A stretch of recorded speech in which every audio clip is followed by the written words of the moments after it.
আমি তো স্বীকার গেছি আমি এই কাজটা করছি। আমার সাথে কেন সে আমার বাঁচতে হয়, কেন সে আমার সাথে এই কাজটা কেন করলো? আর আমি ঘরে না থাকার কারণে আমার ঘর তো চাষ করার কারো অধিকার নাই।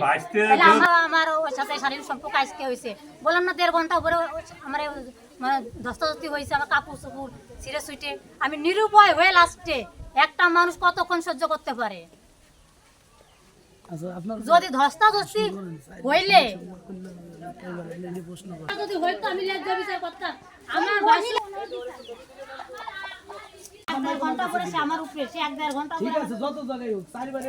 বাঁচতে হয়। ও বাইরে থাকে প্রায়, আমার ফোনে ফোন দিয়ে কথা বলে, যেহেতু সে আমার বাঁচতে লাগে, আপন বাঁচতে, সে ফোন দিয়ে কথা বলতেই পারে।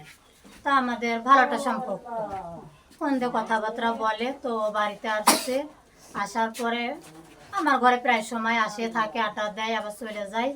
তবে হচ্ছে গিয়ে একটা মেয়েকে এনে বাজেটা প্রস্তাব দেয়, ঠিক আছে?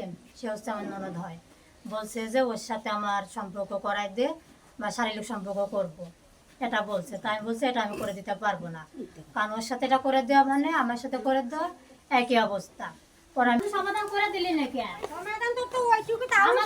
তার স্বামীরা না বাড়ি থাকে না, তার সাথে কোনো মতো ঝুট ঝামেলা করার দরকার নাই। দেশের হাত ভাব ভালো না, তোমার মতো তুমি থাকো, ওর মতো ও থাকবি গেলাম। তাহলে আচ্ছা কুকু ঠিক আছে। তারপরে ও সুমানে আমি ভাইয়ের কাছে ফোন দিছি যে ভাই এই বৃত্তান্ত হয়েছে বলে, আমি তো জানি না, আমি তো বাড়ি যাই না, জানিও না। এর মাঝে ওই মহিলা আবার এক ছেলের সাথে কথা কইতো, কহানে ঘুরবার গেছে, কহানে কি আর বার গেছে, সে ওর নাম্বার বিলাকে ফেলাই থুইয়ে আমার নাম্বার দিছে, সেই ছেলেটা আমারে জ্বালাইতেছে। তারপরে আমি ছবি দেন তো, আমার সাথে তো আপনি কথা বলতেছেন, ছবিটা দেন তো। 200-র বেশি সার্ভিস ও ফিচারে লেনদেনের সব বিকাশ অ্যাপে সম্ভব।